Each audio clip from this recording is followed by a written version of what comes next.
풀어야 할 것을 푸는 것이 잘 사는 거다라는 제목으로 말씀을 나누겠습니다. 하나님께서 인간을 만드실 때 가장 좋은 것으로 아름답고 완벽한 생명체를 만드셨죠. 저도 우리 아이 태어날 때가 생각이 나는데 아이가 태어나면 갓 태어난 아기를 보면은요 정말 이뻐요. 피부도 보드랍고 그래요. 근데 더 놀라운 거는요 그런 생각이 들어요. 동물들은 태어나자마자 일어서서 뛰고 그래요. 스스로 안전을 보장하죠. 근데 사람만큼은 아무것도 못해요. 그냥 드러누워서 우는 것밖에 못해요. 그런데 어디 책에서 봤는데요. 뭐 의사 선생님이 쓴 거니까 맞겠죠. 아이가 태어나면 6개월간 감기가 걸리지 않는다고 합니다. 아이가. 그리고 6개월간은 병에 걸리지 않는데요. 희한하죠. 그게 아마도 어머니 뱃속에서 면역에 대한 것을 충분히 갖추고 이 땅에 나오기 때문에 그러는 것 같습니다. 6개월간 감기도 걸리지 않고 병도 걸리지 않는다.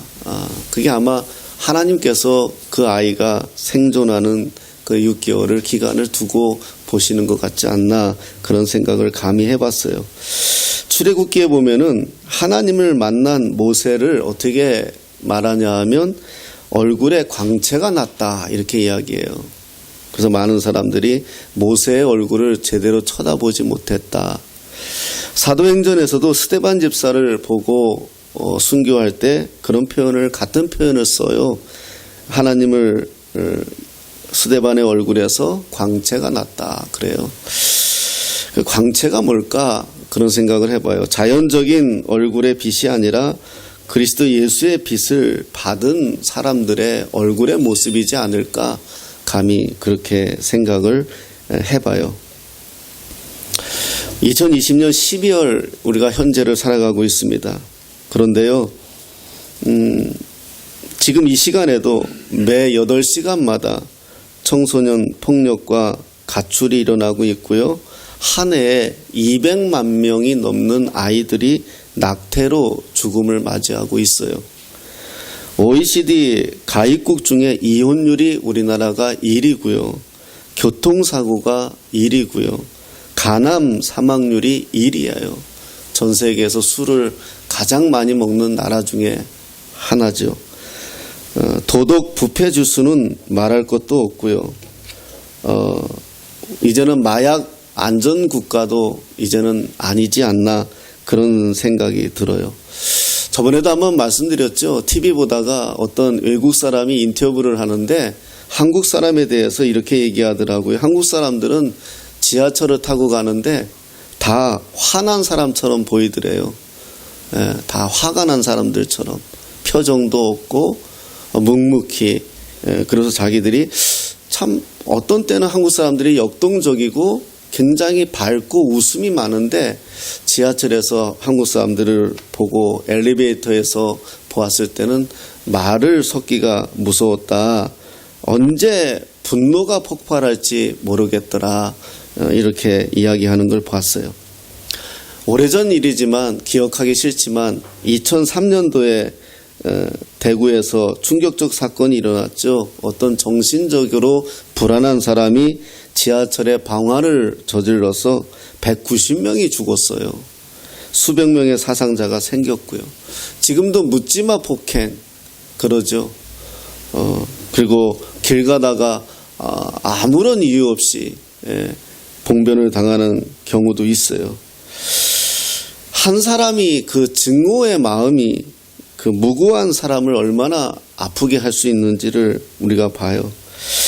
좀 이런 시대에 우리가 살고 있다는 얘기를 한번 드려보는 겁니다. 하나님이 인간을 만드실 때는 가장 아름답고 가장 좋은 상태로 만들었는데 태어나서 6개월 동안은 병도 걸리지 않을 정도로 아주 이상적으로 만들어 주셨는데 왜 우리가 살면서 그것이 그대로 유지가 되지 않고 이렇게 폭력적으로 분노로 바뀌는 것일까 이런 생각이 든다는 것입니다. 더구나 지금 보면은 우리나라가 너무 갈라져 있잖아요. 참 전 개인적으로 그 청와대 청원 없앴으면 좋겠어요. 한쪽에서는 어떤 사람을 옷을 벗겨야 된다. 한쪽에서는 그 사람을 유지해야 된다. 왜 국민들이 이렇게 갈라져 있어야 되는지 안타까운 마음이 참 많이 듭니다. 카네기 살이라는 목사님이 이런 말을 했어요. 기독교 신앙이란 무엇인가? 기독교 신앙이란 무엇인가에 대해서 이분이 내린 내용은 기독교 신앙은 그리스도 안에서 인격화된 용서다 이런 말을 했어요. 그리스도 안에서 인격화된 용서다. 교회는 용서의 집이다 이런 말을 했어요. 교회는 용서를 가리키고 선포하고 실행할 수 있는 화해의 장이 되어야 된다라는 말이죠. 그런데 용서가 쉽지가 않아요. 용서라는 단어는 은혜스럽고 용서해야 한다는 메시지는 너무 많은데 우리 삶의 용서가 실제 행위로 나타나는 것은 어렵다는 것을 우리가 알게 되죠. 그런 의미에서 오늘 본문을 보면서 2020년도 이 마지막 달에 다시 한번 생각해 보는 시간을 가져봤으면 좋겠습니다. 이 세상에서 가장 기쁜 일이 뭘까요? 선물 받는 일도 기쁘고요. 자식이 잘 되는 일도 기쁘고요. 남편이 잘 되는 일도 기쁘지만 그런 것도 기쁘지만 또 기뻐하는 것은 뭐가 있을까? 저는 용서받는 거다라는 생각이 들어요. 용서를 받을 수 있는 것. 저는 뭐 개인적으로 아내한테 용서받으면 좋더라고요. 용서를 잘 안 해줘서 그렇지 용서를 해주면 좋더라고요. 어렸을 때 무엇인가 부모한테 잘못했는데 부모가 속 시원히 용서해주면 그것만큼 기쁜 것이 없어요. 그런데 내가 용서받는 것은 익숙한데 남을 용서하는 것은 익숙하지가 않아요. 어느 글에서 읽었습니다. 관계 형성에 대한 글인데 관계 형성의 첫 번째 단계는 허니문 관계다. 이 사람은 이렇게 썼더라고요. 서로 좋은 것만 보이는 시기가 있어요. 마냥 끌리는 단계죠. 이 시기에는 다 이뻐 보여요. 이 단계는 대인관계의 시작이기 때문에 장점과 매력만 보여요. 그런데 문제가 있죠. 오래 가지가 않아요. 두 번째 단계가 갈등의 단계라는 거예요. 이걸 잘해야 돼요. 갈등의 단계는 불편한 관계예요. 불편한 단계죠. 부정적인 것이 드러나게 되고요. 다툼이 생기게 되고요. 그래서 여기서 대부분의 남녀도 데이팅 관계가 여기서 많이 끝이 나요. 사랑하는 부부가 이 관계를 해소하지 못하면 갈라서는 경우도 있어요. 모든 사람이 만남 속에서 갈등 관계로 인해서 그 관계가 깨어질 때가 많아요. 교회도 그럴 때가 있어요. 그래서 이 갈등의 단계를 잘 풀어야 돼요. 잘 지나가야 돼요. 그래서 세 번째 단계가 노력하는 단계다. 갈등 구조 속에만 있는 것이 아니라 맞지 않는 부분들이 다르기 때문에 서로 힘든 것을 인정해 주어야 된다는 거예요. 서로 인정해주고 이해하고 맞추어주는 단계, 그 단계가 노력하는 단계라는 거죠. 노력하는 단계 없이 친밀해지지 않는다는 거예요. 노력하는 단계가 없이 관계가 좋아지지 않는다는 거죠. 근데 우리는 되게 노력은 안 해요. 좋을 때는 엄청 좋잖아요. 그러다가 조금 수틀리면 어떡하죠? 그러면 이제 식어지죠. 그럼 그걸 잘 풀어가지고 그 다음 단계로 넘어가야 되는데 우리가 그걸 안 해봤어요. 대체적으로 배워본 적도 별로 없고요. 그러니까 어떡하죠? 그냥 돌아서죠. 근데 그렇게 되면 어떻게 돼? 나중에는 내 주변에 아무도 없어요. 네. 돌아서는 건 좋아요. 쉬워요. 그냥 돌아서서 안 보면 돼요. 그런데 내 주변에 사람이 없어요. 우리 모든 관계가 마찬가지입니다. 어느 날 우리 마음에 미움이라는 손님이 찾아와요. 이상하게 그냥 미워질 때 있잖아요. 저만 그런가요? 노력해 보았는데도 안 되더라. 나 저 사람 싫어. 이렇게 우리가 결정을 내려버리죠. 미움이 우리 삶 속에 다가오면 우리 마음이 변해요. 왜 미워해요? 왜 내가 저 사람 싫어요?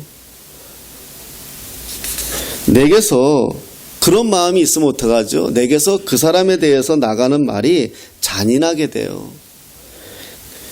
그리고 상대의 가슴에 비수처럼 꽂히는 말을 하게 된다는 거죠.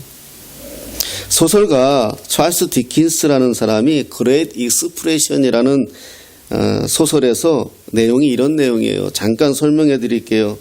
어떤 미움으로 똘똘 뭉친 여자가 미움으로 이상하게 이 여자는 미움이 있는 거예요. 자라면서 아마도 상처가 많았겠죠. 미움이 있어요. 이걸 해결해야 되는데 해결하지 않고 결혼을 했어요. 한 남자를 만났어요.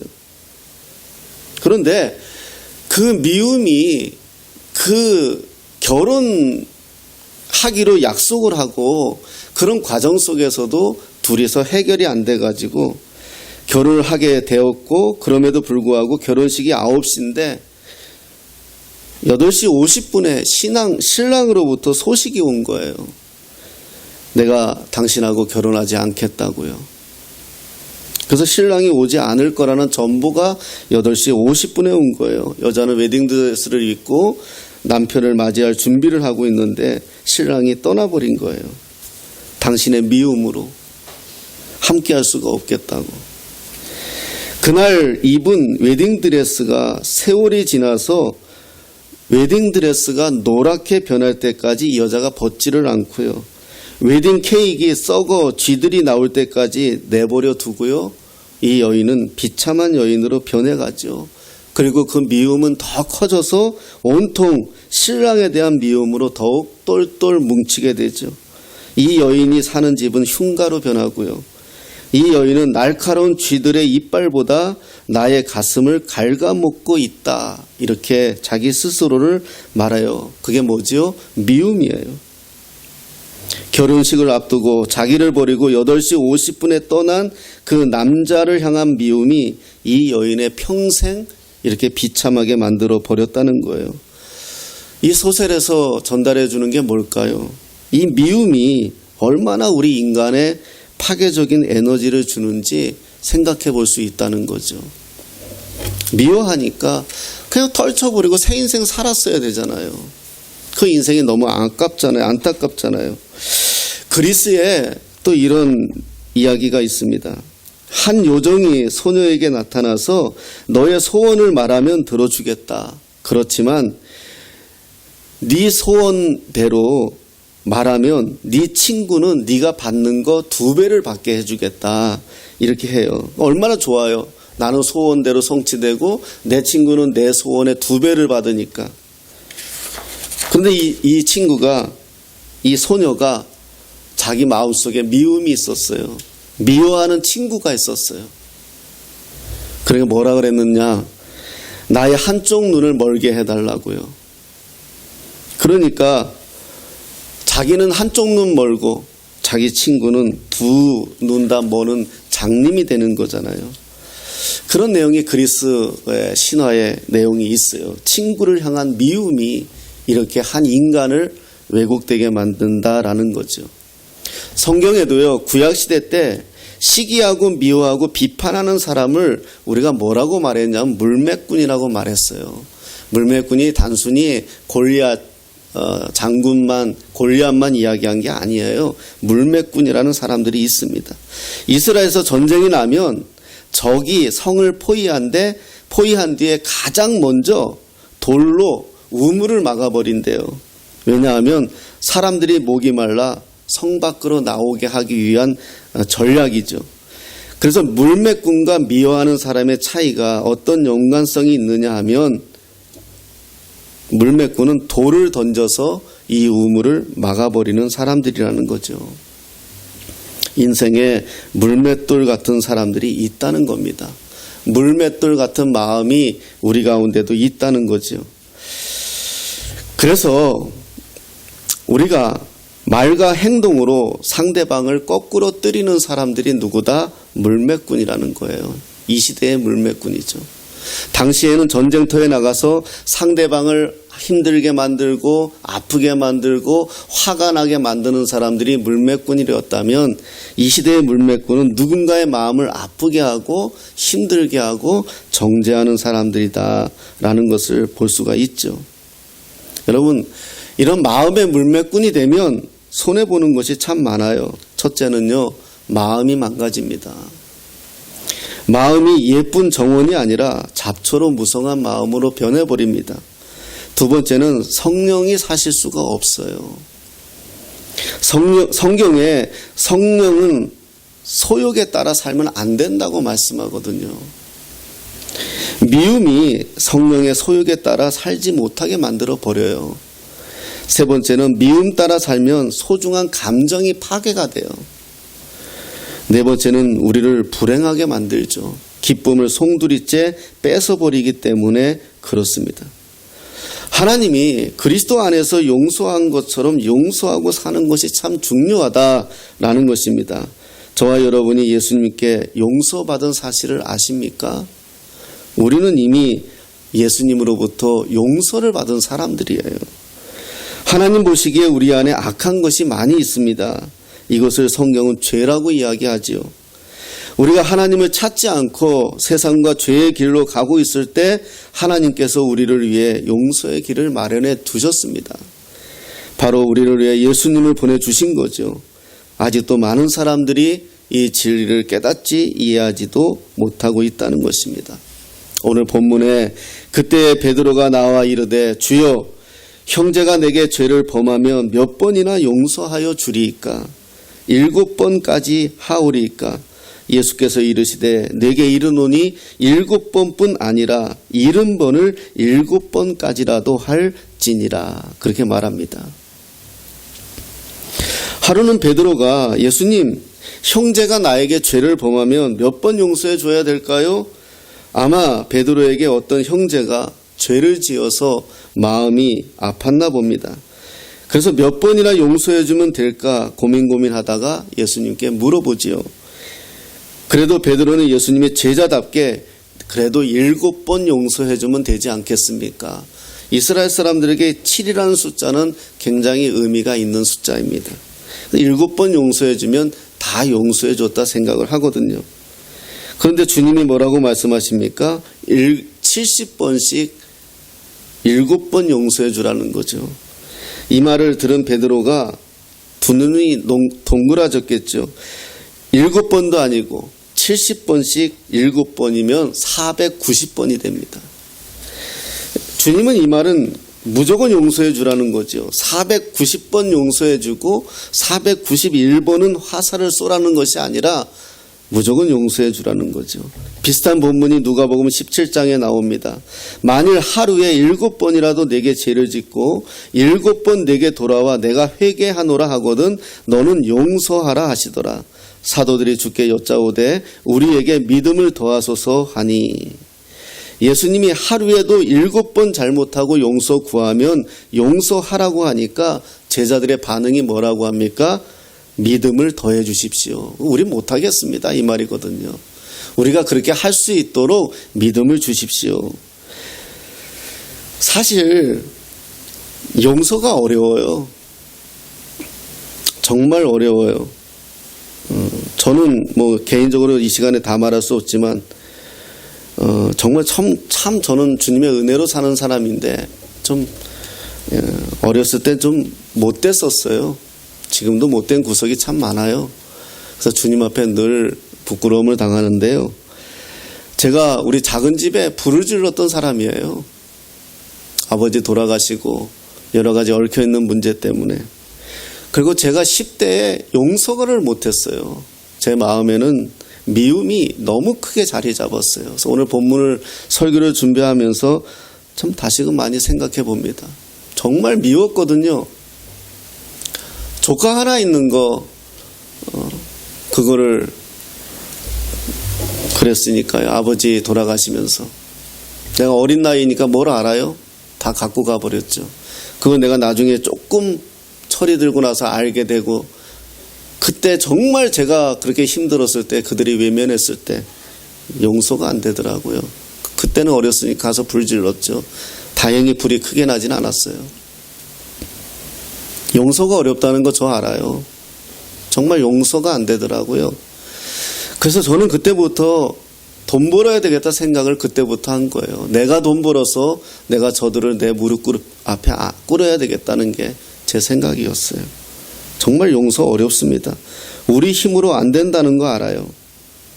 그것이 내 안에서 미움으로 자라죠. 그리고 그 사촌들, 나는 이렇게 어려운데 사촌들이 안락하게 공부하고 잘하는 거 보면서 저 안엔 정말 미움이 견딜 수가 없었죠. 우리의 능력으로는 안 된다는 걸 알아요. 아무리 작은 거라도 용서할 수가 없어요. 그런 저에게 성경은 이야기합니다. 먼저 뭐라고 말씀합니까? 생명에 대해 빚진 자라는 거예요. 우리가요. 저와 여러분들이 출생의지로 이 땅에 태어나지 않았습니다. 우리가 생각해서 태어난 사람이 아무도 없어요. 우리 아이가 한번 고등학교 때인가요? 저한테 그러더라고요. 이제 아빠하고 살기 싫다고 그러더라고요. 왜 그랬더니 아빠 그 목회자의 자녀로 사는 거 다 싫다고. 그래서 집 나가겠다고. 나가라.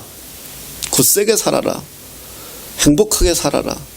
다시는 돌아오지 말거라. 그리고 제가 그냥 사무실로 출근했어요. 우리 애가 진짜 나갔었어요. 집사람한테도 전화 한 통화라도 하면 당신하고 나하고 끝이다. 집 나간 자식은 그냥 보내주는 게 도리다. 그래가지고 이놈이 갈 데가 없으니까 부산 처형집에 처형이 전화와 처형도 그냥 모른 척 하십시오. 전화도 하지 마십시오. 그리고 얘가 일주일 버티다가 집에 처형이 전화가 와서 의형이 집에 간다고 갔으니까 잘 반겨주라고 내 집사람한테 오늘 아침에 나간 것처럼 아무것도 아닌 것처럼 그냥 맞이해라. 또 호들갑 떨기만 해봐라. 집 나간 놈 그냥 아무도 모르죠. 애가 왔더니 아무도 그냥 그런가 보다 하고. 그래서 제가 그랬어요. 의형아, 네가 나를 별로 안 좋아하듯이 나도 너를 별로 안 좋아한다. 근데 어떡하냐? 하나님이 너를 나한테 선물로 했고 너에게 나를 선물로 했으니 용납하고 살자. 나도 내가 디자인해서 내 아이를 원하면 적어도 서울대 가는 머리 정도는 내가 얻어내고, 그리고 똑똑하고 착하고 아주 겸손한 아이를 내가 원하지 너는 여기에 하나도 안 들어간다. 그래서 둘이서 그냥 웃고 말았던 적이 있습니다. 이 세상에 자기 의지로 출생한 사람이 어디 있습니까? 이 세상에 내 새끼 누가 내 마음대로 얻은 사람이 어디 있습니까? 주신 이가 하나님이실 뿐이지요. 내가 태어나지 않았다면 존재도 없었을 거 아니겠습니까? 이 땅에 태어난 존재 자체가 축복이고 감사라는 것을 왜 그때는 몰랐는지 모르겠습니다. 뱃속의 아이는 엄마의 생명을 통해 살아있는 모든 것을 공급받듯이 인간은 하나님께 의존된 생명체이기에 우리는 하나님께 생명을 빚진 자들입니다. 그리고 인간은 생존하는 환경과 상황을 하나님께 의존하는 존재예요. 우리는 저녁에 매일 뉴스를 봅니다. 농부와 어부는 날씨에 예민하지요. 왜 봅니까? 우리 스스로 일기를 조정할 수 없기 때문에 그래요. 오늘 눈 오게 만들 수 없고 내일 태양 뜨게 만들 수 없는 게 우리이기 때문에 모든 상황을 하나님께서 조절해 준다는 것을 알고 있기 때문에 우리는 하나님을 바라고 있는 것뿐이죠. 내 안에, 내 몸 안에 돌고 도는 혈액까지도 내 마음대로 안 돼요. 내 마음대로 내 혈액을 잘 돌게 만들면은 심근경색이나 뇌경색을 앓을 분들이 어디 있겠습니까? 내 안에 있는 내 몸의 적혈구, 백혈구 하나 내 마음대로 컨트롤 못하는 것이 우리 인생이에요. 내가 어찌할 수 없어요. 그렇기 때문에 모든 것이 하나님의 은혜란 사실을 우린 절감할 수밖에 없습니다.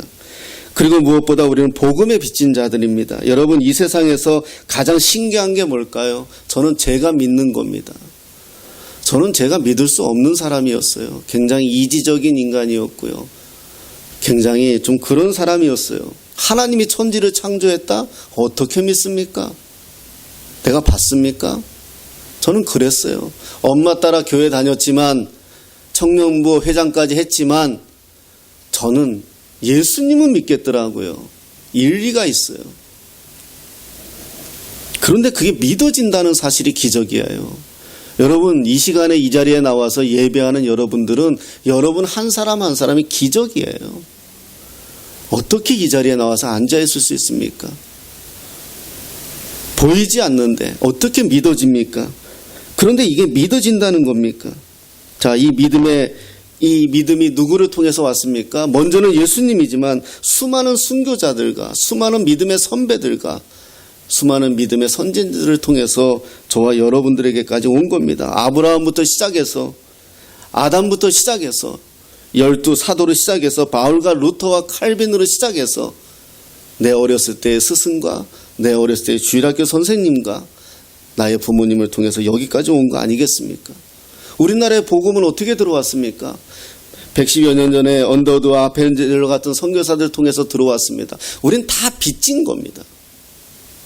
어느 것 하나 우리 스스로 한 것이 없습니다. 다 빚진 겁니다. 우리의 생명은 하나님께 빚졌고 내 부모에게 빚졌고 이만큼 자라기까지 내 부모에게 빚졌고 스승에게 빚졌고 하나님이 주시는 태양과 하나님이 주시는 공기와 하나님이 주신 모든 것을 통해서 우린 빚진 인생을 살아가고 있는 것뿐입니다.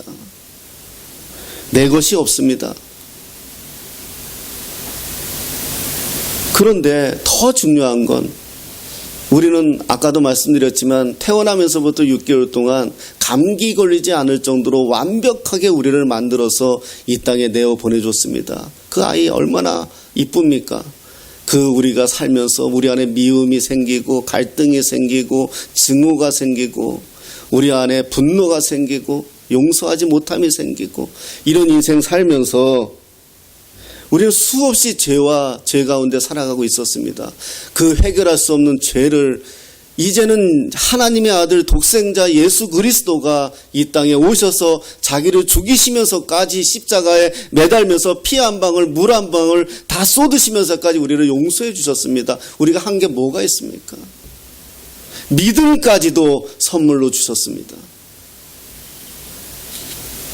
그런데 우리가 하나님을 모릅니다.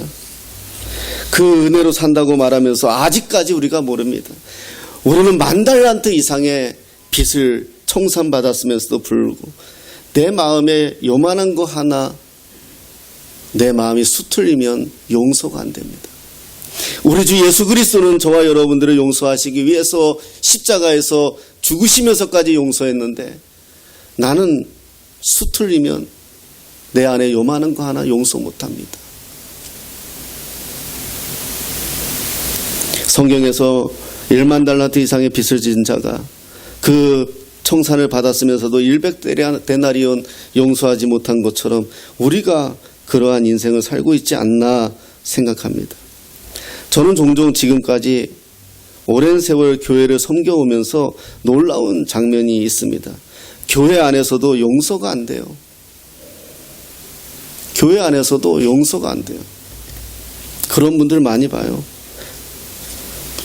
예수 그리스도 안에서 그 예수 그리스도의 보혈로 형제된 우리가 서로 반목하는 모습을 보면서 참으로 가슴이 아플 때가 참 많습니다.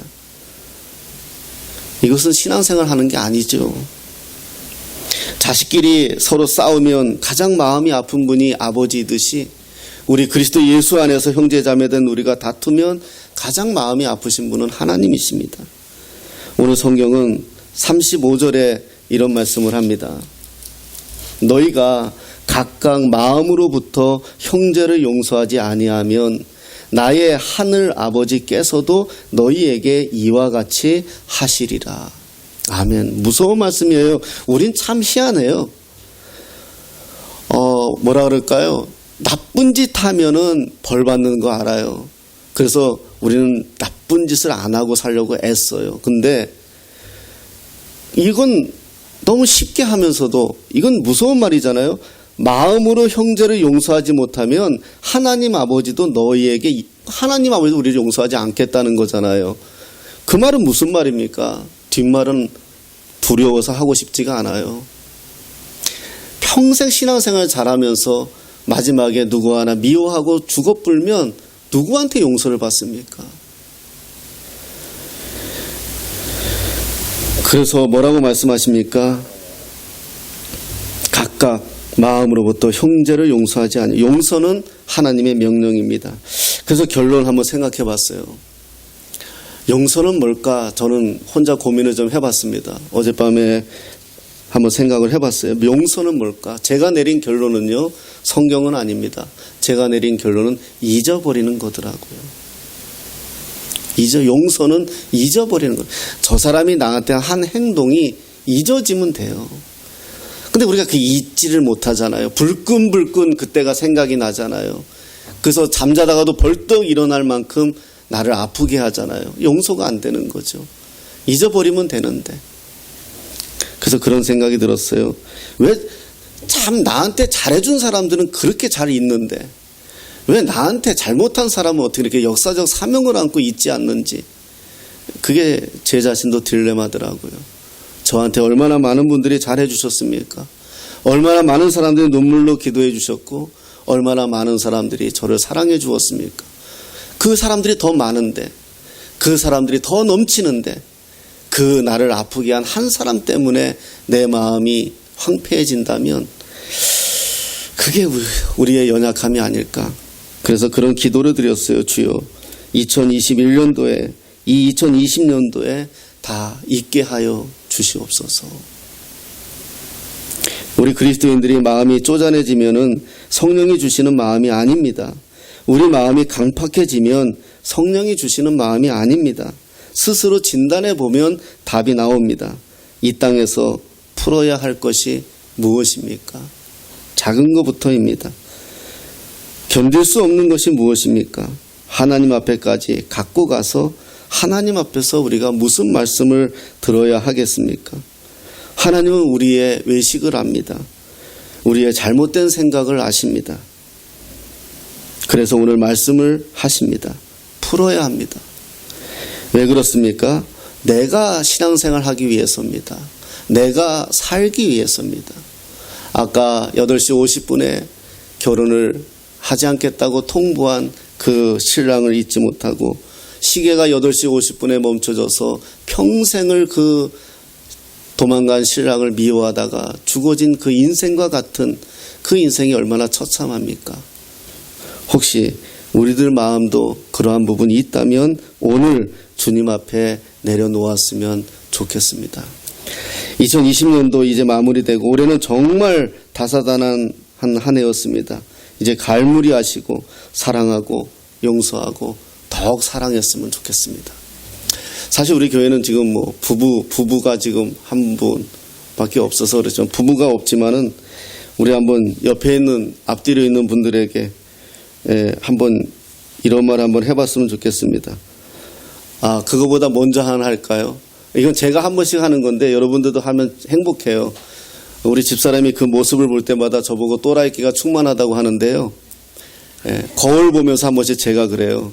거울 보면서 아, 훈아 애썼다, 수고했다 그래요.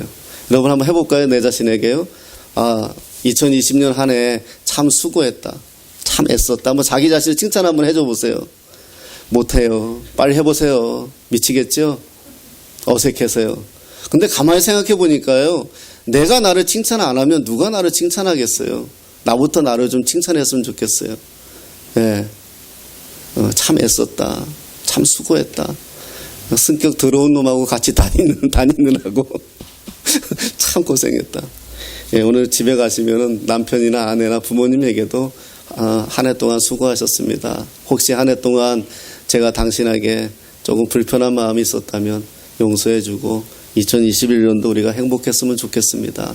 그랬으면 좋겠습니다. 여러분 용서가 어렵다는 거 알고 뭐 이미 다 용서하셨는 거 알아요. 다시 한번 생각해보는 시간을 갖는 것뿐입니다. 우리가 용서하시면 용서하는 사람이 행복하잖아요. 우리 행복하게 2021년도를 맞이하고 오늘 성경에서 말하는 것처럼 정말 주님이 용서해주는 그 마음 70번씩 7번까지라도 용서하는 그 마음, 주님이 우리를 사랑하는 그 마음을 기억하시고 끝까지 주님의 사랑으로 2020년도 잘 마무리하시기를 예수님의 이름으로 축복합니다.